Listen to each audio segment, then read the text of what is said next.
Good evening, everybody.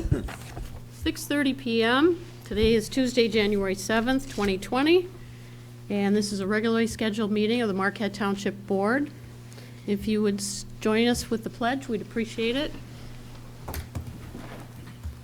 Allegiance to the flag of the United States of America and to the republic for which it stands, one nation, under God, indivisible, with liberty and justice for all. Thank you. Roll call, Randy, please. Trustee LaRue. Here. Trustee Wiegand. Here. Trustee Everson. Here. Trustee Marks. Present. Treasurer Johnson. Here. Clerk Rattari is here, and Supervisor Duran. Here. Staff present is Manager Gerard, our Civil Counsel Roger Zappa, Superintendent of Public Works John Kangas, and retiring Superintendent of Public Works Kirk Page for his last meeting, official meeting, and our Deputy Clerk Linda Winslow is here also. Thanks. Lots of happy faces. Any public comment? Anybody want to speak to the board before we get started? Nope, okay. Takes care of board member comment. Approval of the agenda. I'm going to make one addition with your approval. Consent agenda first. Yep, we can do that. Okay, let me read it. Approval of the regular meeting minutes of December 17th and special meeting minutes of December 27th.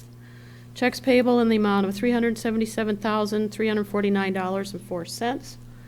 Received committee and other reports tonight containing Fire Department activity report from November, the Road Committee agenda for January 7th, Peter White Public Library Township Advisory Council minutes of September 4th, Planning Commission minutes of October 9th, Iron Ore Heritage Trail updates from 2019, and the utility billing calendar of January 2020.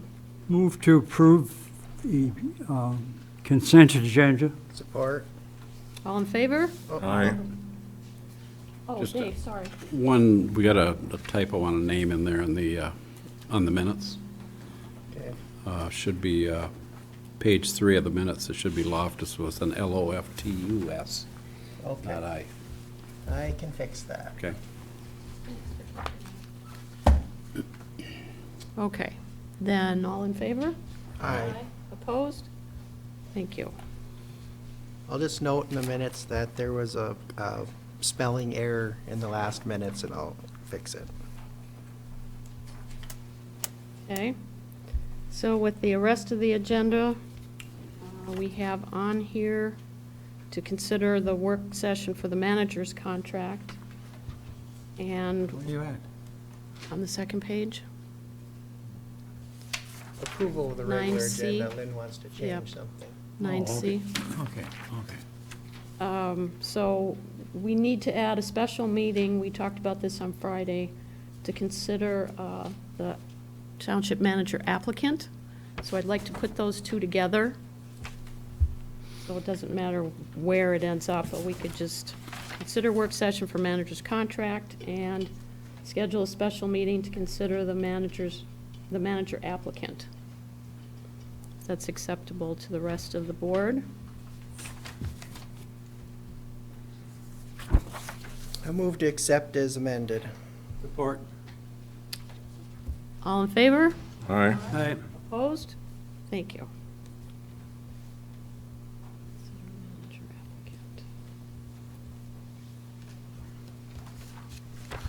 Okay. I haven't heard of any conflicts of interest from anybody, so we can go past that one. And we have privilege comment of our past superintendent of public works. We can move up to the podium. You want to join me, Kirk? Sure. Just have a little something for you to put on your wall. I like doing this stuff. Keep the plastic for you, but I have to read it, that's the hard part. All right. Marquette Charter Township honors Kirk E. Page. Whereas government in general has an obligation to provide its citizens the best services possible, And whereas township government in particular provides the most direct and personal hands-on services to its citizens, and whereas in recognition of this fact, the Marquette Charter Township first appointed Kirk E. Page, as water and sewer superintendent in 1980. And whereas in recognition of his commendable service to the Marquette Charter Township, Kirk has guided the public works system's continued expansion and development in support of community growth. And whereas Kirk has provided the township business and residential communities with direct and uninterrupted services for a term spanning 39 years. And whereas Kirk is retiring from his duties and responsibilities as Superintendent of Public Works, now therefore be it resolved that the Marquette Charter Township Board of Trustees gratefully expresses its appreciation for the dedicated service of Kirk E. Page, and be it further resolved, on behalf of all of our citizens, the Marquette Charter Township Board of Trustees wishes Kirk and his family the best in the future. Proclaimed this 7th day of January 2020, Lynn Durant, Supervisor. You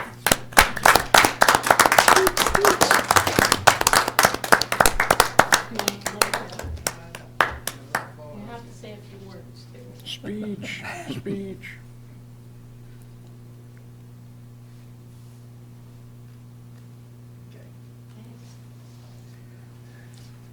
Well, I don't really have a speech, but I would like to thank the board and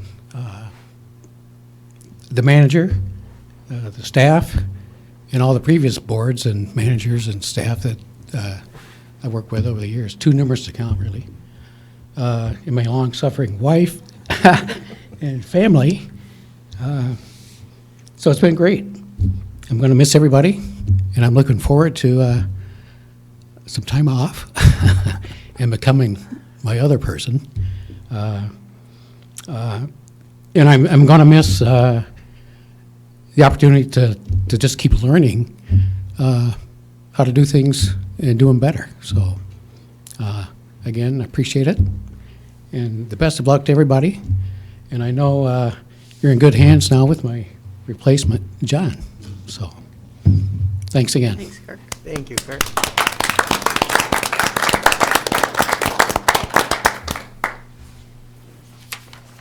It's fun and it's hard at the same time. All right, community linkage is next. Anybody have anything they want to share that they're hearing from the community? No, I have a couple things. We had talked a couple meetings ago about how to reach the residents who don't have computers or don't come to the meetings or don't know what we're doing. And that I had a woman call me, a resident, asking some questions about some of our recent meetings. And I checked with staff, and we talked about the possibility of a computer. So I called her back and I said, what do you think about having a computer in the lobby somewhere and just having YouTube up, and anybody can sit there and watch the meeting? And she thought that was a pretty good idea, but she really probably wouldn't use it. She said, I'm mobile enough, but that's not something I would really do on a regular basis. So whether the board thinks they want to pursue that or staff does, Randy had a couple other ideas. I think it's important for us to continue to try to figure out how to communicate with our residents, because they're all different. They're all walks of life and different levels of education and knowledge. So I just wanted to pass that on, because I did visit with her. I also had a visit from Congressman Jack Bergman this week. He stops in once or twice. I knew him before he was an elected official. And I did mention to him that we used to have our I forget what they called them, fearsome foursome, I think, come and visit the township, McBroom and Deonda and Kivala and Asperson, thank you. And I asked him if he would be willing or able to do that, pick up McBroom maybe and Kembenzi and come and have a public forum. He thought that was a great idea. So he's going to kind of get together with them and see if that'll work. But he did one, I asked him if he had any messages, and he said he wants you to know that what the media is showing, that there's fighting in the hallways and in the alleyways, that there's not. He said there's a lot of good bipartisan work going on in Lansing and in Washington, and he's proud of that there's a lot of work going back and forth on the aisle. He also said that Karen Anderson is asked to step down as his local representative, and I believe she is already finished, and Rich Rossway will come in and take her place. So he's either already there or going to start. So that's all I wanted to share. Well, also, Lynn, anytime a resident would like a copy of the meeting, those are available also. And all we charge is what basically just recover our costs. So it's like a couple dollars for a DVD. That's what it would be. So anytime a resident would want one, just, come and or leave a message, and we make sure we can get one for them. And we're just recovering our cost, so it's Yeah, for the DVD or Yeah. the stick or a whatever. buck or a couple bucks. Yeah, I mentioned that too, but of course she doesn't have a computer, but, so. Yes, sir. What about a printed copy, Randy? If they want a printed copy? You can't print a digital meeting, No. so. No, I mean the minutes of our meetings and stuff like that. Well, yeah, you can, we always have that available. If they don't have a computer, they can come and get a copy of that. Yeah, yeah. Okay. The next up is 8, is assurance of organizational performance. Committee updates. Do we have anything exciting to share? We actually don't. We haven't had any meetings. Last planning commission meeting was on November the 13th. The next one is going to be tomorrow. We have a site plan review coming up for the old Cenex property. They're looking to put a Terry Express, I think is the name of it, in there. And the road committee meeting, the last one was on the 7th of January, and this one that we had tonight will be reported on the 21st board meeting. And the recreation committee last month was canceled. We don't have another one scheduled until the 21st, so that's it for committees. Hard this time of year, anyway. Oh, yes, Randy, thank you. Just a quick update from the Community Events Committee. We've got the third Music on the Mall coming up, the third Thursday of the month, coming up at the mall. The first one is fairly sporadically attended. The second one was pretty heavily attended. As a matter of fact, we had more vendors there. And we're anticipating for this third one coming up, the third Thursday in January, that there will be more vendors at the mall for that evening. So people are encouraged to come out, listen to the bands. We usually have 3 different bands, different kinds of music in the mall, and it's a good time. Basically what we're trying to do is we're trying to continue the farmers market concept that happens in the city of Marquette over the summer. They shut that down in the wintertime. We'd like to move that into the mall, and we're moving in that direction. Again, Thursday, the third Thursday of the month, starting at 5:30 till about 8 o'clock. Music on the mall. Come take a walk through, see what the vendors are there. It's kind of a mini craft show type operation. There's anything from local honey on through any variety of vendors that might be in there for that session. So that's working very well. Thank you. Thanks. Ernie? Just to follow up on the managers, would it be worthwhile to put a blast out to everyone that we have email, just to, We will the week before, basically just to remind them that that's happening. And we usually put a poster together and put that up on our website and up on the Facebook page. Is that the email blast you're talking about? Yes. Yeah, anybody that wants to provide an email address to us, staff will blast out. We've got 400-plus people who get that, and they just do it in one big blast and get you whatever's going on in the township, so that's always good. Anything else? Ernie? Are you going down the line, Solid Waste Management Authority? Yep. You read through those minutes, Just the gonna read them. last paragraph on that. And it bothers me, and that as to what it's gonna cost, may cost us in the long run in that too, so. Especially when they're talking about additional $200,000 more dollars they have to come up with and that, where that money's coming from, so. And they Real nicely said they'll have to send a letter out to all the municipalities informing them what it's gonna cost in that, too, so. Yep, there was a $6 and something increase to tipping fees, and then when they had to go get this last 2.1 million, they're saying they're gonna have to raise it another $6 or $7. That's always fun. Yep, so the draft committee reports, as Ernie said, were Solid Waste Management Authority from December 11th, the Roads Committee meeting minutes of December 3rd, the Fire Department officers meeting minutes of November 11th, as well as their business meeting minutes.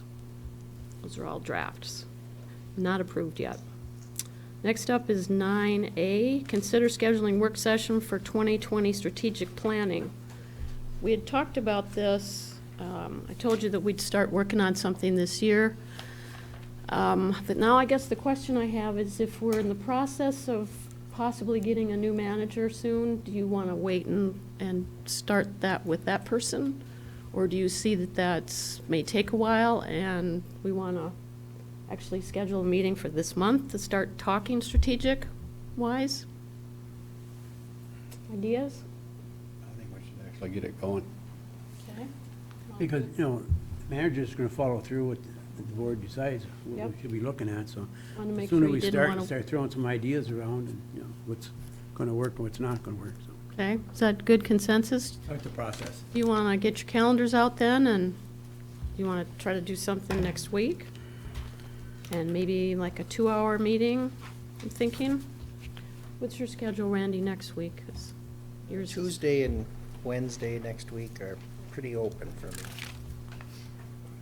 Wednesday, so the 14th and 15th.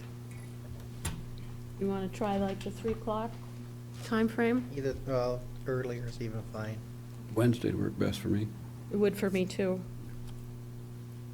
Wednesday look good for everybody? 3 o'clock? Or 2? 1 to 3? 1 to 3 is 3? fine. 1 to 3 on the 15th? You can start anyway. Okay. Talk to 3? Yeah, 1 to 3. Strategic. Is there anything you want me to provide for you? Do you want a handout of the last, what we have right now, probably? Probably a history of what we've got before, and then that's a good building block and moving forward. Because you all should have those, but I don't know if you can dig them out, if they're in a place that you can grab them. We can scan a copy, send it out to the board members so everybody has the same one, copy of the last one that was adopted, which we're still working on, that has all of the SWOT analysis, the history, everything attached to it. One of the things that might be productive is for each board member to sit down and come up with maybe what you think your top 3 concern issues and top 3 opportunity issues might be, at least to try and come up with a consensus among the 7 of you to see if there's some consistent thought in terms of threats or opportunities.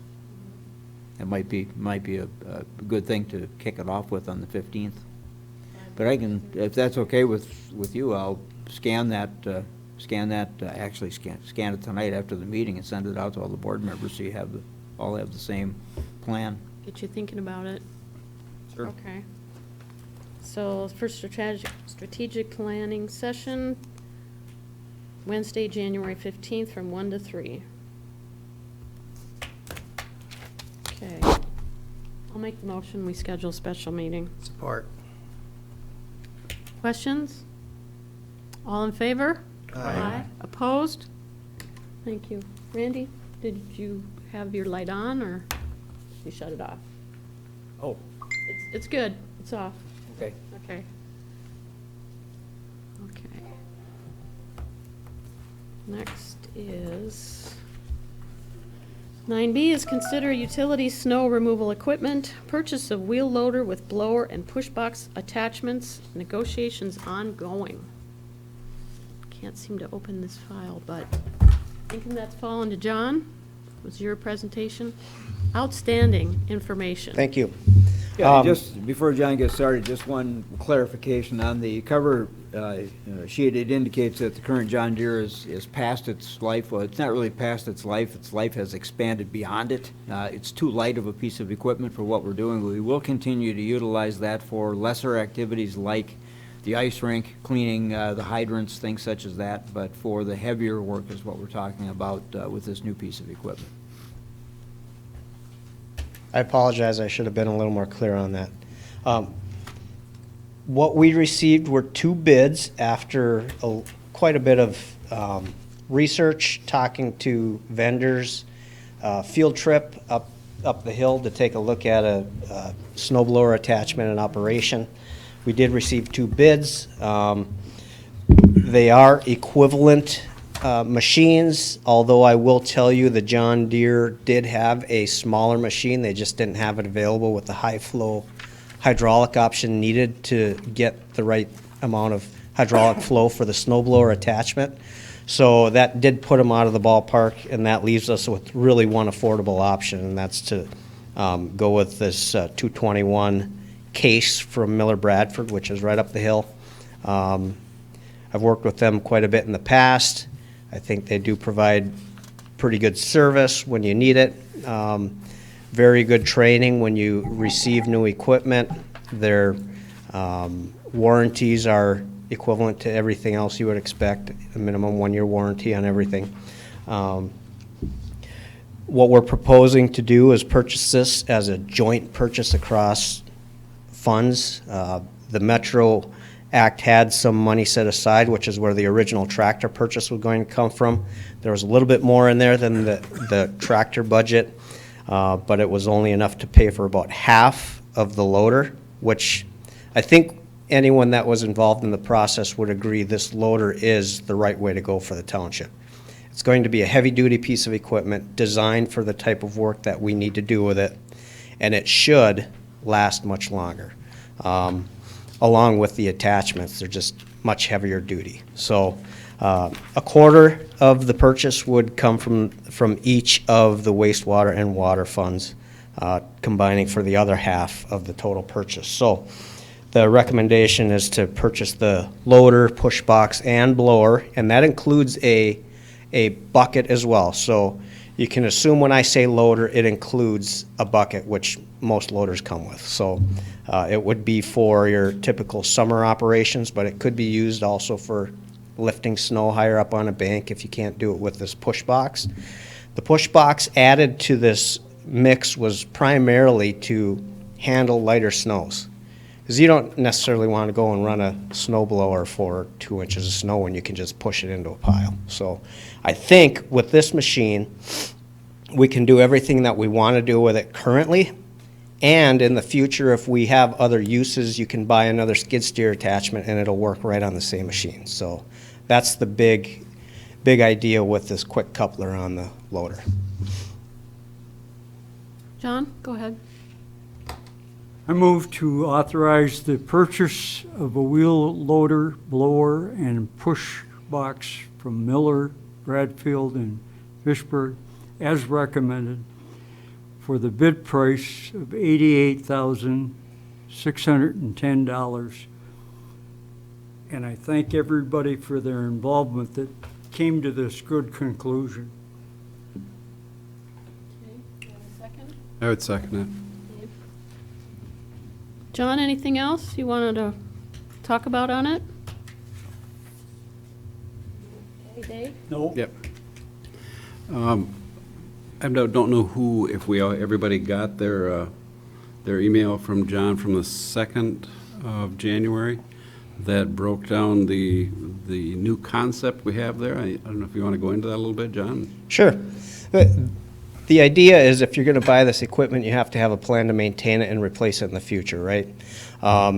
Something that we did very similar in Ishpeming, we actually created a motor pool or equipment fund where basically every time you use it, there's a rental fee associated with it. And that rental fee is paid by whatever account is using it back to whatever the fund the money goes into, and then that money is either used for maintenance of the equipment, any parts you need, fuel costs, and then also a portion of it would be set aside for replacement costs. I took a look at the way we had been doing it up the hill, and that's usually using the MDOT Schedule C rental rates, which are derived every year from road commission numbers. And the first page, I showed you a chart that would be the hypothetical rental rates that we could use. They're established, they're pretty well founded. But they seemed kind of high because we would have definitely paid for a replacement machine much quicker than we would need to based on the expected age. So I actually crunched the numbers based on an average life expectancy of about 10,000 hours, us using the machine about 500 hours a year, and figured out what kind of hourly rate we need to charge ourselves in order to be prepared to replace that machine when it's due. Now, I used a 15-year replacement. When I was in Ishpeming, I'd say we ran some of those machines 20 years, maybe a little longer. They weren't worth anything when we were done, but we got our money's worth out of them. So if we have enough money in the bank at 15 years and we can get 20, we're in good shape, as opposed to only running at 10 and having to wait 5 years to get a replacement. That also assumes a fairly generous maintenance fund for the early years where you don't really need it other than your routine lubrications, changing the oil, all that kind of stuff, filters. So if we budget that for the first year, I think we're in good shape. And each fund, you have to find a pot of money to pay for it too, because we have to do the budget amendment. So the last paragraph of my memo, we would have to, for the buildings and grounds, take that amount out of the fund balance in the general fund. The water and sewer funds, we could take that out of the contingency, which is part of the reason why we put that there, right? I know we're only on the 7th of January and we don't like to dip into contingency that early, but this wasn't part of the plan, obviously, when the budget was put together. So I think it's a good plan. I think it will prove itself to work out quite well, and we can certainly adjust it every year if it looks like we're not either capturing the revenue like we should, or we're over-capturing revenue, so to speak. I think the numbers I calculated are probably a very good compromise so that we're not overcharging ourselves. Okay. Ernie, you were first. When I got this, I read it about 3 times. I couldn't believe what I could see. Compliment you on all the information provided in that. It's really laid out very well done in that. And like the way you're going to set up the budget for them and that, everything is there. We should be able to watch this as we go and that. I think I have to congratulate you for putting together something real good. Well, I think the board can give itself a pat on the back too, because I was here in time to go through the budget process. So I think I had a much better understanding of what the expectations are than had I come in on January 1st or 6th or whatever it was. So that's going back to that whole having a plan in place for when somebody leaves, right? I forget what the words are right now, but that's not the important part. It's just having a good plan so that we can hopefully have a seamless transition. And I had some coaching along the way too, so those of you that did help me with the process, thank you. Understanding what you need certainly helps. Dave? Yeah, the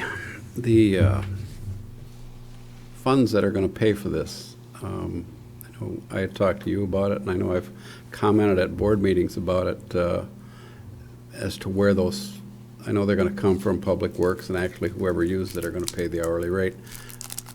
The funds are going into public, or grounds and maintenance, or building and grounds, or? I assume because we're starting with buildings and grounds with the greatest ownership in the machine, paying for half of it up front, that's where the maintenance costs should also go. But they're also going to get the revenue from water and sewer at the same time, right? If in the future it looks like the weighted use leans more heavily towards public works, we could certainly move it there. Or if strategically it makes more sense to do it now, I'm perfectly fine with that, because we do have a facility where we can do some of that stuff. I guess that's a conversation we can have as we put the budget amendment together for this process. Yeah, I guess what I'd like to run past the board one more time, and I know I've talked about it before when we were talking about budgets, is this is, in my opinion, this would be a good opportunity to test this theory out about paying for the equipment so that we have the replacement funds. But I think instead of it going into building and grounds, it might go into its own fund. Call it an equipment fund, if you would, with accounts underneath it that address each of the equipment. And if this works out, and I have no doubt in my mind that it's going to work out, you could actually start transitioning the rest of the equipment that the township owns into that same fund so that we can start gathering replacement costs for that. And then when you want to carry it out a little bit further, I think this is the path we could take to start saving for fire equipment with the funds that we gather, the enterprise funds, or the special assessment funds that we gather. I think if you were paying for the time used on the equipment and paying it into an equipment fund, I'm thinking that would sidestep the problem we've got with saving special assessment funds for something else, as long as it was with the fact that they're actually paying for the equipment as they use it. They're not saving for new equipment. They're paying for the equipment they've used. But I think that's obviously farther down the road, and we got to make sure that this whole program is working. But I think if you moved it into its own fund and then just add to it as you were going, if you want to add equipment to it because it's working good, then you can add equipment to it. You know, when you get down to the fire equipment, if it looks like it would work out, then you could talk about it then and move it into it. But I guess I'd like to see it get set up that way the first time around so we don't have to do it again. It's kind of a new concept, so. My goal would be to get our entire public works fleet into that type of mechanism, just because you have to have that plan. We're already setting money aside for replacement. The maintenance costs are baked into other portions of the fund. If you collaborate or consolidate that all into one location, it's much easier to understand what the cost of our fleet is to the township.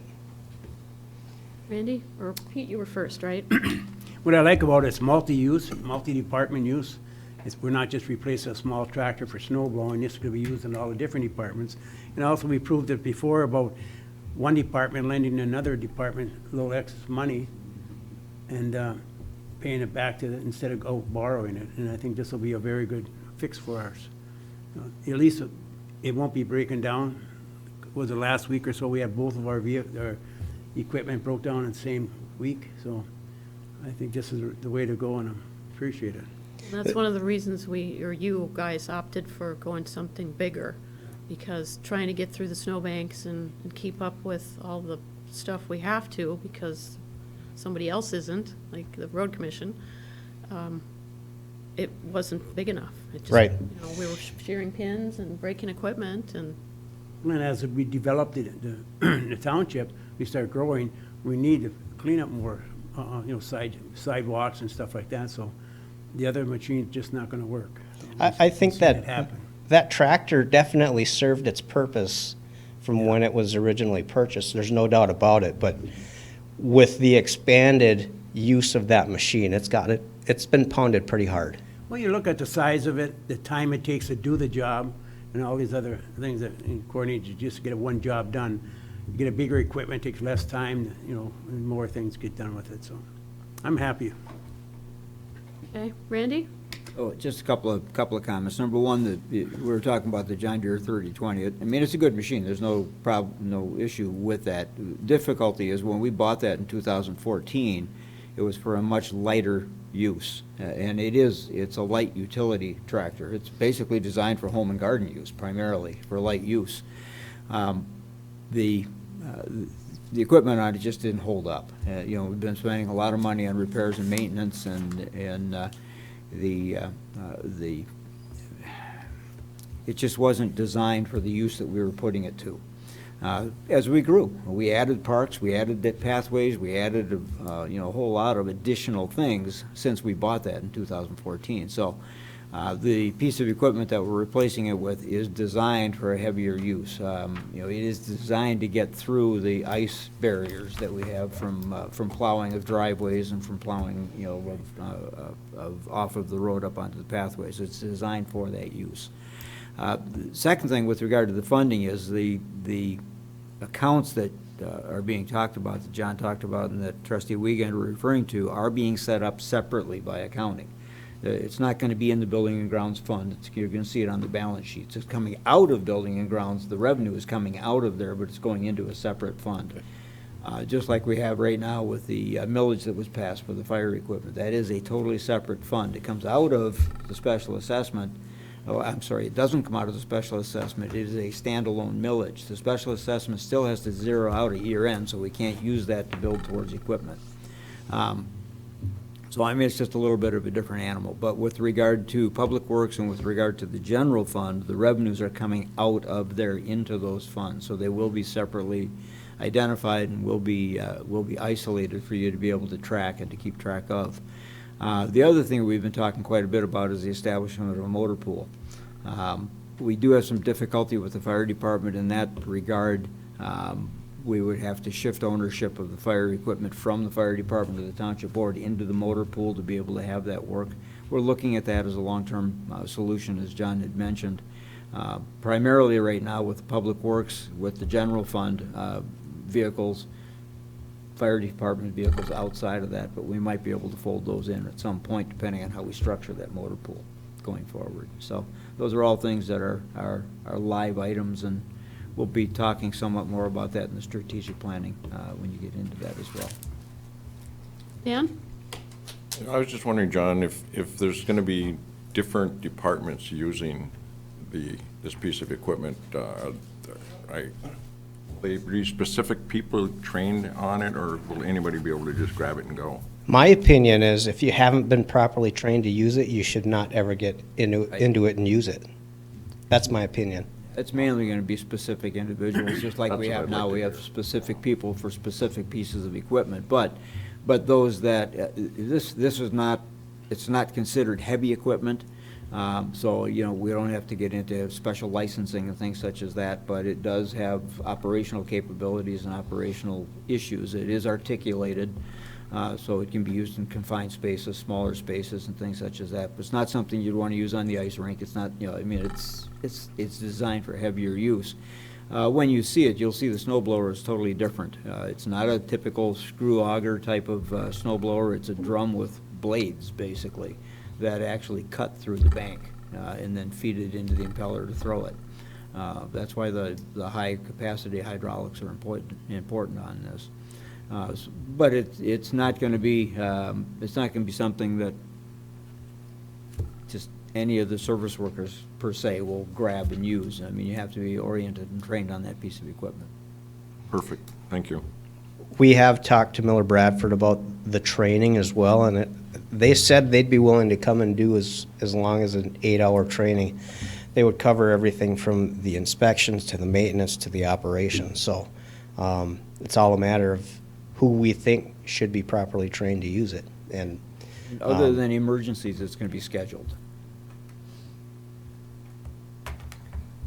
So on the funding side, I just wanted to point out again that the Metro Authority is money that we are allowed to use for, it's mostly clearing easements and stuff. Well, So it's it's- not really coming out of township funds. No, it is a fund that comes from the state. It's a contribution annually from the state that they collect and distribute to local entities to maintain utility right-of-ways, which is pipelines, it's overhead wires, it's, you know, all of those things that we work with our pathways and with our parking lots and with our parks. So, so that's why that is that is the kind of a use that it's designed for. It's an assist to local governments to maintain utility right-of-ways. So it's only costing the wastewater and water funds $22,000. I mean, 88 sounds like a lot, but we're lucky we can use that. Dave? Just one last thing that we didn't get mentioned yet is if the board approves this tonight, there is a 4-week order time on it, right? that's correct. I was going to ask delivery time. Yep, 4-week lead time, and it doesn't matter which of the bidders would have been low. We would have had at least a 4-week lead time on the blower at a minimum. The John Deere rep did quote a loader and push box that he had in stock. That might be part of the difference between the bid prices, as well as the loader they had in stock had some premium options that we did not spec So if anyone's alarmed by the big gap there, that's part of it. Pete, I think you were first. What I like about you talk about training, everyone thinks that, if you're a guy, you can jump in this and learn how to do it. But even like in a lot of garages, the forklifts, a lot of insurance company, you're not allowed to use that forklift unless you're trained for it. So, because it affects your insurance also, so. Ernie? One thing, I talked to Trustee Whedon about maintenance, and he says the company we're buying it from takes care of all maintenance too. It's not included in the price, but they certainly can. It would probably be a maintenance-type contract if we chose to go that way. I believe, at least in the Public Works Department, we have a couple of members that are capable of doing the routine maintenance on it. Anything beyond routine, it would be a short drive up the hill. It has a year warranty, right? 1-year warranty, correct. Randy? Also, don't forget, we do have the current maintenance agreement on our heavy equipment with the city of Marquette as well. So that's a backup as well. Their mechanics would be very qualified to work on this equipment. Anything else? We have a motion on the floor in a second. Anything else, John, you wanted to add? Unless you have any other questions for me. That's good. All right, all in favor? Aye. Opposed? Thank you. Thank you. 4 weeks starting tomorrow, I'm guessing. Okay, thanks, John. Next up is consider work session for manager's contract and consider the manager applicant. So we did this the last time we interviewed the candidates. We scheduled a special work session and actually had both items on that agenda, and we didn't end up doing both. We just did the interviews, so that's all right. So I'd like to look at our calendars. If y'all are willing, maybe tomorrow or the next day, try to do something this week, if you're available. Tomorrow, you're pushing up against the special meeting notice. 'Cause you have That's to what I was have- going to ask you. Is it 15 hours, 18 No, hours? it's 18 hours. Probably Wednesday We would have be to more do- prudent. Tomorrow's Thursday. Thursday? Or Thursday, yeah. Okay. I have something at 11, but I could do the afternoon if that would 1 be o'clock, yeah. Thursday the 9th. 1 o'clock? Sooner the better. That work? I won't be here. I will not be here till after 3. Do you want to do 3 then? 3 o'clock. 3's fine with me, too. Okay, 3 Yeah, o'clock. we all need to 3 be to 5? here. Yeah, 3 to 5 or just 3 o'clock, hey? The ninth. Yeah, Leave it no- open at 3, I don't, Yeah. Don't put a limit on it. we're here Okay. till 5 then. So We got we'll- problems, I We'll look think. at the manager's contract and discuss the manager applicant that we interviewed. Classified a work session? No, special meeting. Special meeting. Yeah, because that way if we want to make a motion, we can.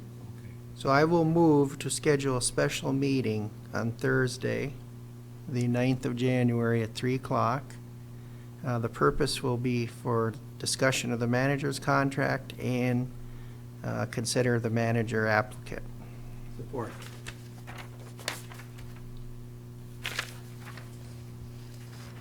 Okay, questions, comments? All in favor? Aye. Opposed? Thank you. Roger, I don't know if you think you would like to be at that meeting, or if you could, or if it makes a difference. It's up to you. I can be available if requested, if the board sees the need. What does the board think? Yes? I would be in favor. Okay, if you can then, that would be great, thank you. Okay.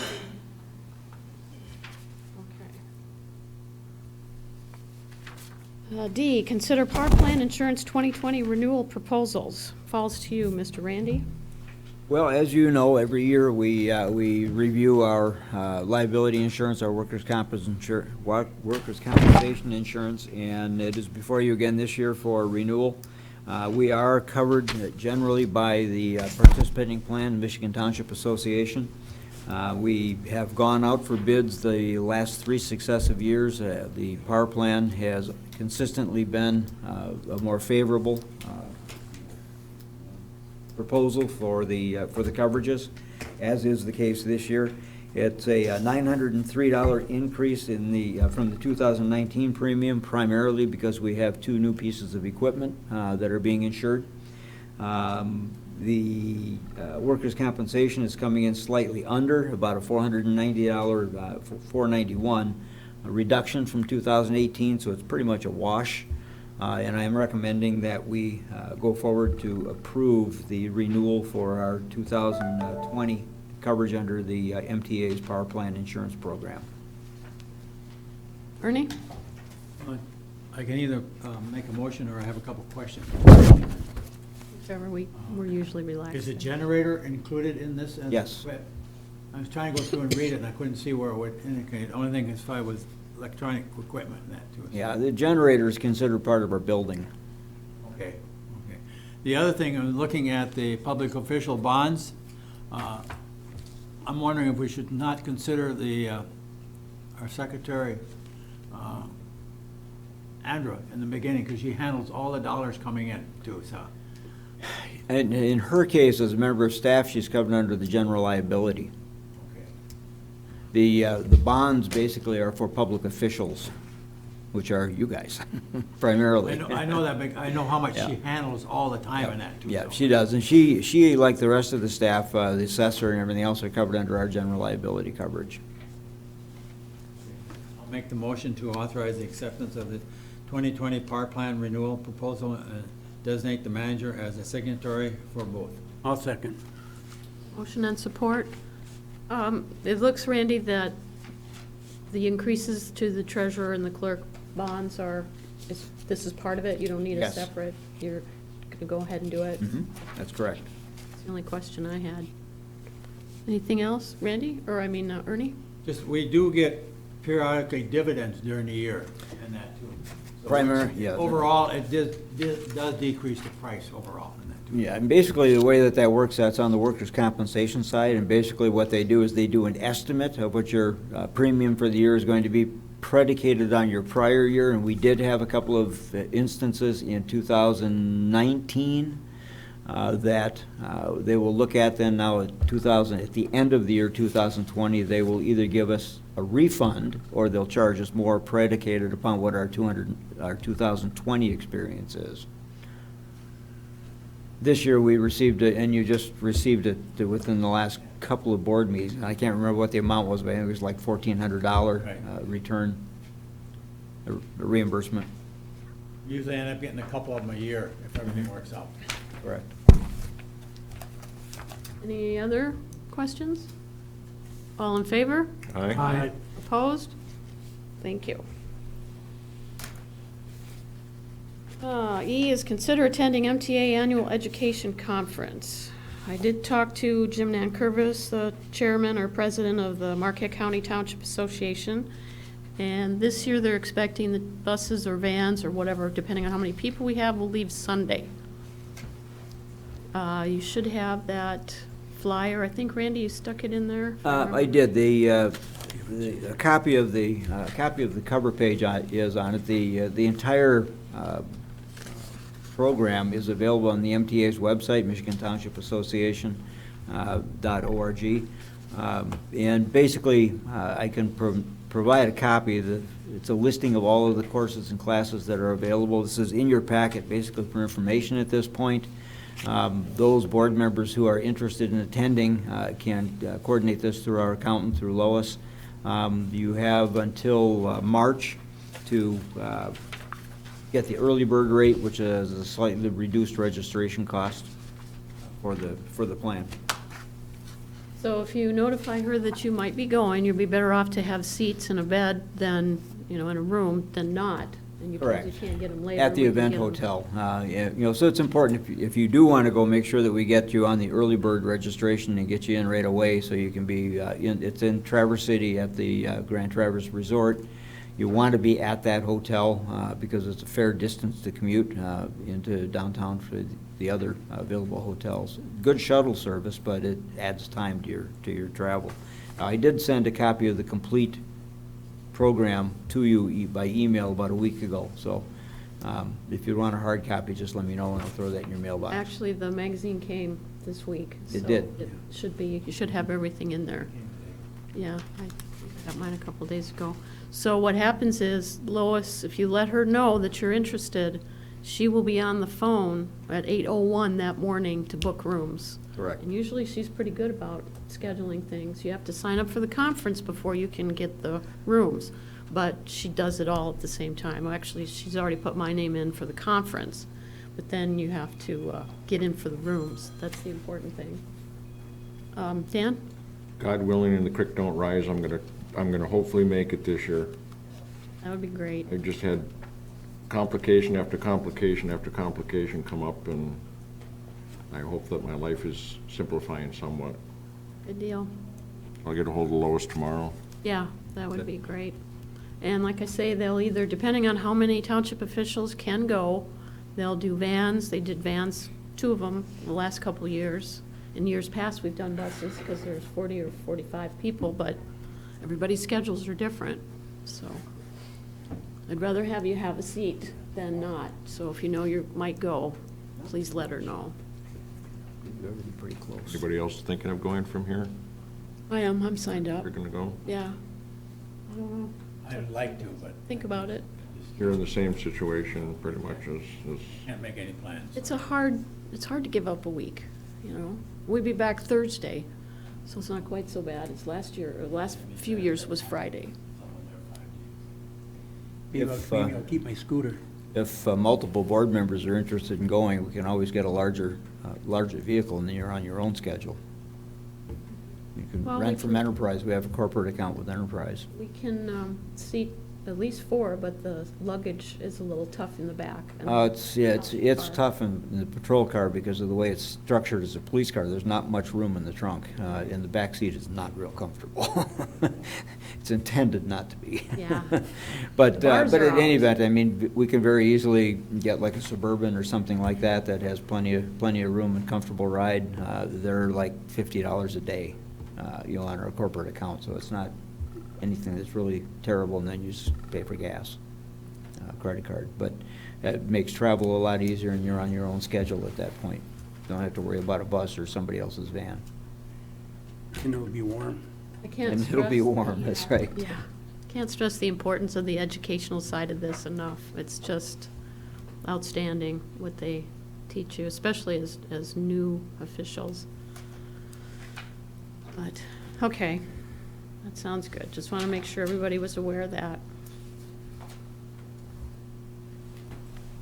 Consider request for contracted services from Upset.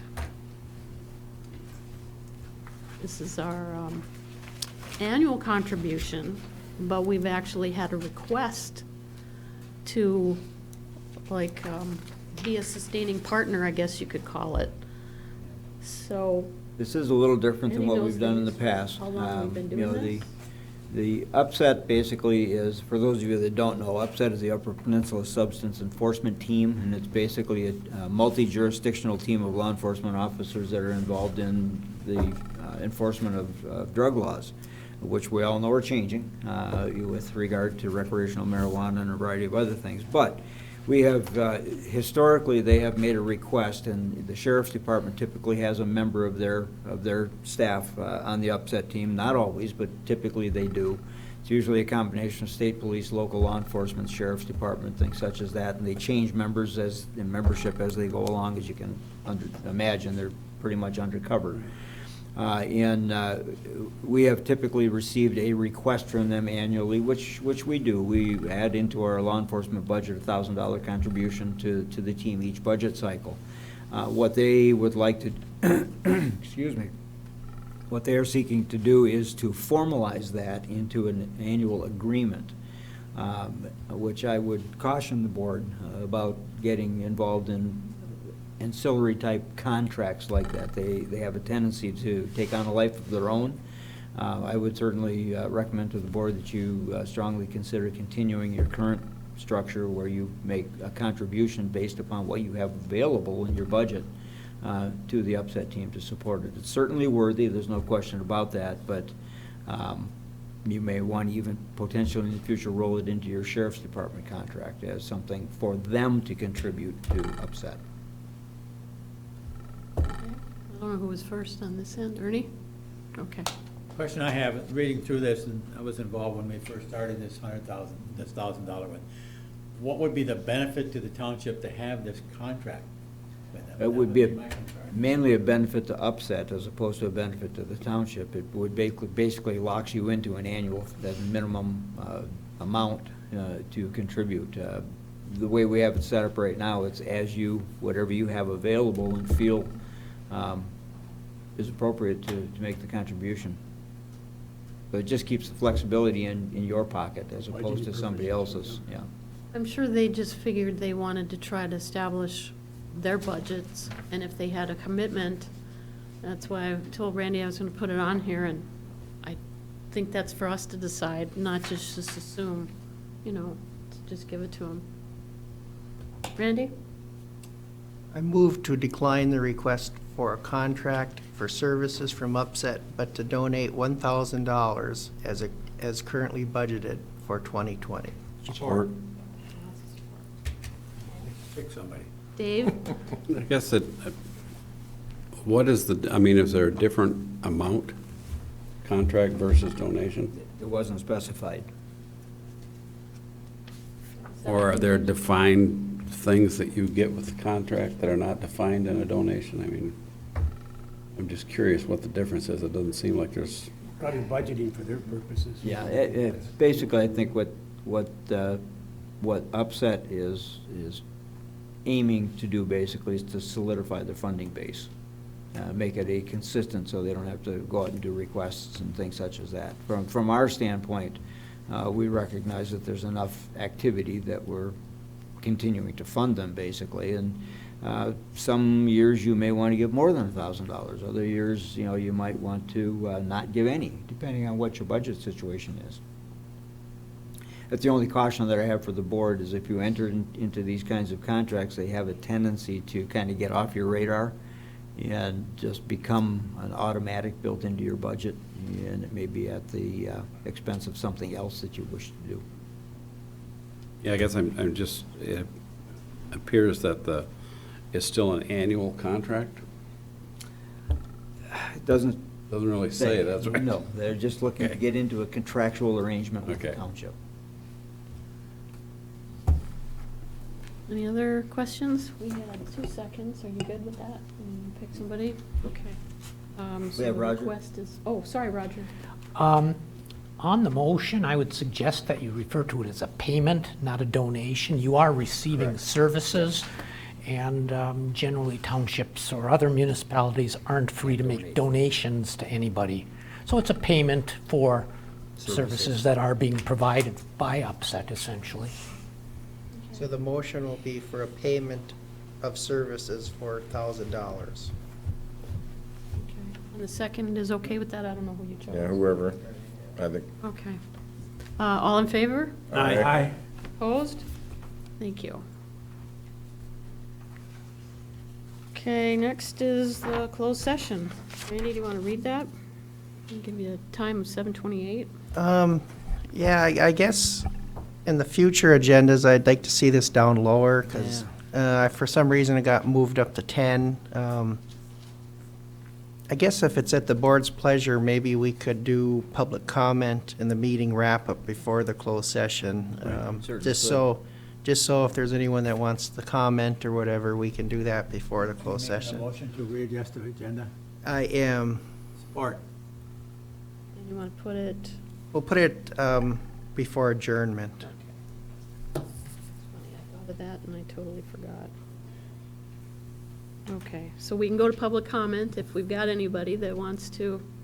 No, We had a motion. we got a motion and a Oh, second that's for right, that, sorry. reorder Yeah, the okay. agenda. All in favor? Aye. Opposed? Thank you. Okay. Any public? Going once? No? Okay, that's all right. Any announcements for anybody? To share? No? Managers report. You do have a printed report. I guess a couple of things I just wanted to touch on. We've been receiving a number of comments with regard to the roundabouts, most of them positive. Most of the folks are pleased with the roundabouts. The businesses are pleased with the roundabouts. They feel that it's making it easier for people to get to their businesses without having to deal with stoplights and, people running red lights and things such as that. But we have received some negative comments, and most of those negative comments have revolved around eastbound traffic entering the Brickyard roundabout, the first one. And the complaint has always been speed, that folks coming down the hill, coming from the west to the east, are coming into the roundabouts carrying too much speed. I remind folks that a half a mile before the roundabout is a caution sign that is lit that indicates that there will be a 15-mile-an-hour speed limit. There is a second sign a quarter mile before, and it's, again, basic driver behavior that we're seeing. Folks are refusing to slow down. They're coming into that roundabout a little bit too fast, and they're having a hard time staying in their lane. So the point that we need to get across to folks is when you see that first sign, don't carry 65 miles an hour until the second sign. You're only a quarter of a mile away, especially at this time of the year. So start slowing down. The roundabouts are not going anywhere. They're going to be there. The speed limit in the roundabout is 15 miles an hour. MDOT has committed, once the construction is completed in the spring, the remainder of the construction, they will be doing a speed study and possibly adjusting speeds there. So just pay attention and be cautious in the roundabouts. The ice rink, we're having a bad time, a hard time keeping ice on the ice rink. The forecast is intermittent again going forward. As soon as we get to the point where we have some consistent temperatures, we'll have ice. We just can't have it the way it's been recently with the intermittent rain and snow and wet snow and dry snow.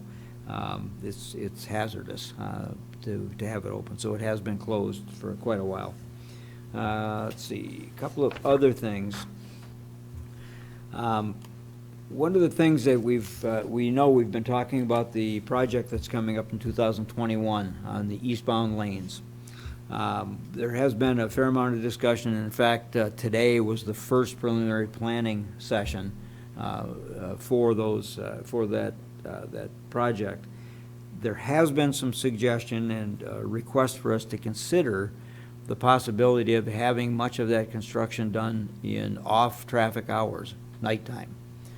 I'm bringing that to the board for thought, at least, to think about what that might mean. Now, that stretch through the township is where the hotels and restaurants are.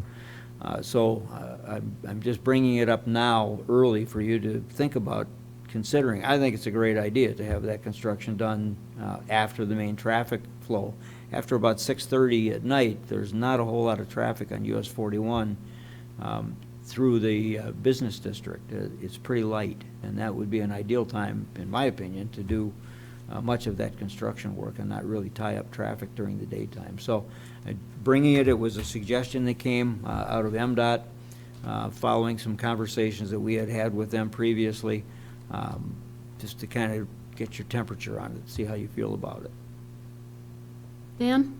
A couple of things. In regards to the roundabout, I mean, I know it's there, and coming from the west to the east, it comes up on you very fast.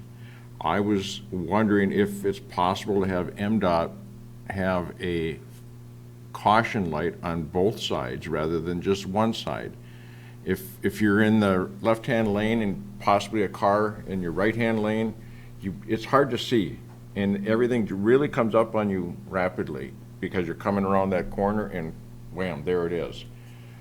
Just some food for thought, if we maybe could get a little bit more of a caution sign or another caution sign on one on both sides of the eastbound lanes. It's hard. It's hard, honestly hard. I've done it several times and I know it's there, and there it is. And secondly, in regards to the construction and at night, is that going to interfere with the businesses? Say the motels, their guests are trying to sleep and construction's going on. Yeah, again, it would depend on what hours they were talking about. Like I said, it just came up as an email this morning, asking if we would consider night work because our noise ordinance allows basically for that kind of activity during what otherwise would be quiet hours. But you're absolutely right. It is in the area where the hotels and the restaurants are, where most of the evening activity is taking place.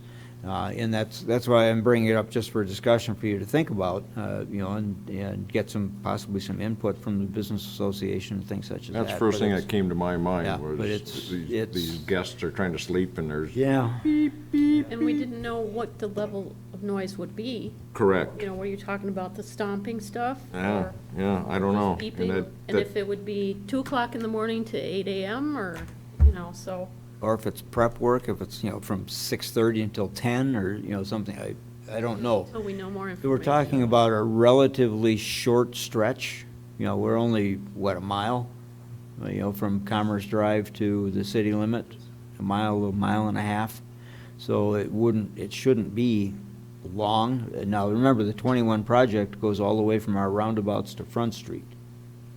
So it's going to be a lengthy project. So we don't know time frame. We don't know really at this point what it is that they're actually proposing. But it was something I wanted to bring to you since it was raised this morning, to see what your feeling was on it. See if it's something where you can say, oh my God, no, we're not doing that. Or if it's, let's get some more information. So we can certainly do that. They're not anywhere near ready to start on it. Like I said, they just had their first preliminary planning meeting today that Jason sat in on. See where that goes. So I'll get some more information for you, and possibly for your next meeting, we might have a little more clarification on what that might be, what it might look like. Has anybody else come down from the west to the east after dark? And have you seen that similar situation where it's honestly very hard to see it? It comes up quick, and you've got the optical illusion as well, where you're coming downhill around the corner and you're looking at the lake. There is the one sign, we thought about possibly, getting one of those signs that attaches like to that sign that says, speed limit X, your speed this, one of those radar signs Or I even like to identify. I like the flashing signs where there's a caution on the top and the bottom, and they alternate. Yeah, They well, seem to get your attention better than first- just one The single. first one, half a mile out, does have the lights on it. It Right, has the just yellow one- lights on it, one but it's single only light. on one side. Now, remember, what they're gonna be doing, I don't know if the boulevard's gonna go out that far. The only concern I could see that MDOT might have is putting a sign in the median between the lanes. They might have a concern with that, but we can find out. Certainly, that's an easy question. Okay, thanks. Dave? Yeah, a couple things. I think the timing on that whole roundabout thing was not good this year. The same weekend they opened it is the same weekend we got the snow. Yeah. It hasn't gone away since, so the timing just didn't work out very well. Nobody had a good chance to get used to what you could do because the markings on the road are all covered up. The problem is slowing down from coming in eastbound. I just wonder if they can't put some rumble strips on there that they do on the one approaching Front Street. Yeah, there's a couple of them, a couple of places. I where don't they- think that's anything that violates MDOT's orders, but you could put them at the signs to get their attention the same way they do it down on the other end, on the east end by Front Street, and then a roof on the ice rink would have helped that ice rink. One would hope. Get your checkbook.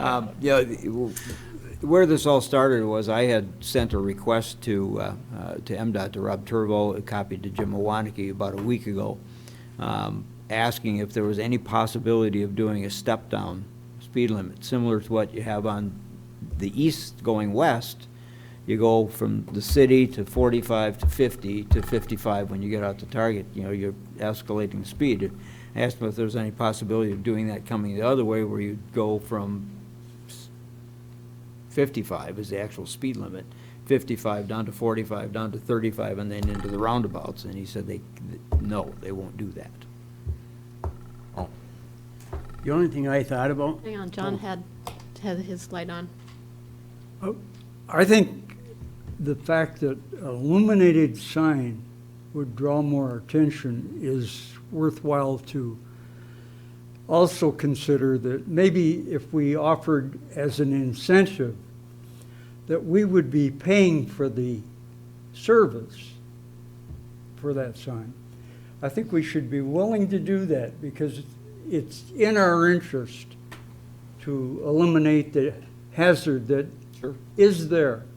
And I think that I'd like to offer that as a suggestion, that perhaps that would bring them around a little bit quicker.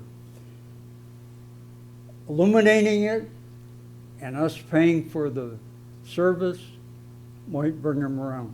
It's worth a try. Sure. Go ahead, Pete. The other day I went down there, come from the west, heading east, and I slowed right down to what you're supposed to be, and I was the only one doing it. They finally pushed me off the road, so I thought, if we go to junkyard, get a couple of wrecked cars and put them in the center. I don't on know the what hill? else is Put 'em gonna in the do it, because median? you're coming down that hill, and there's so much open space, I don't think you realize how fast you're going and how close you are coming to the roundabout, because Well, there's car parts and pieces there right now. Yeah, there are a few, yeah. There are some. see, they're ahead of me already. Any other questions for the manager? Go ahead. Good, okay. Mr. Clerk, what do we have in motions? Okay, first motion was to approve the consent agenda as presented. The second motion was to approve the regular agenda as amended. Third motion was to schedule a work session for 2020 strategic planning Wednesday, the 15th, from 1 to 3 p.m. That was approved. The fourth motion was to approve the purchase of a wheel loader with the blower and push box attachments, and that was approved. The fifth motion was to schedule a special meeting this Thursday, the 9th, at 3 o'clock for purpose of discussing the manager's contract and consideration of the manager applicant. Sixth motion was to consider the power plant insurance renewal proposal, and that was approved. Seventh motion was to decline the request for contracted services from Upset and continue the payment of $1,000 a year, or $1,000 for 2020 to Upset, and that was approved. The eighth motion was to reorder the agenda, so we moved the closed session down before the adjournment, and that was approved. Sounds good. What do we have for future agendas? Anything, anybody wants to, any information, or Randy? Probably for your next meeting, we'll have the service contract from 906 Technologies for our IT for you to consider. Okay. And we got, you went ahead and ordered the computers, right? We went with the Dell? Yes. Staff? Yep. Yeah, they are in process. Okay. Dave? I know it's been a while, we keep having 906 redo their contract. Have we ever gotten a competitive bid? That's one of the things we want to talk about at your next meeting. We're in the exploration stage right now to see what other options there are in terms of, I know there's at least one other firm that provides the service. Maybe more. I'm told that there's a third one that's now in the area, but Yeah, not sure. I would think we'd want to go out and see if there's some other competitive bids out there for that value for $1. And then I'm wondering from the clerk if it's possible to get a updated 2019 list of motions. Yes, I'm almost done with that, so I'll get it to you the next week. Just in an email, I can get it to you in Okay, an email. yeah, that's fine. Spreadsheet, actually. Yeah, that's And the fine. book is in The his office. book's in the so- office. But I'm never in the office. That's your fault. Every time I want it, I'm sitting home. Yep, he can email that out. Thanks. Anything else? All right. Board member comment, unless we have something, we can go into closed session. Just need a motion. I move to go into closed session pursuant to MCL 15.268 subsection C for strategy and negotiation sessions connected with the negotiation of a collective bargaining agreement if either negotiating party requests a closed Support. hearing. Okay, 7:44. We gotta do a roll call vote on that. You're slipping, come on. Clerk Rattari is yes. Trustee Marks. Yes. Trustee LaRue. Yes. Trustee Wiegand. Yes. Trustee Everson. Yes. Treasurer Johnson. Yes. Supervisor Durant. Yes. We're closed session at 7:44. 7:44.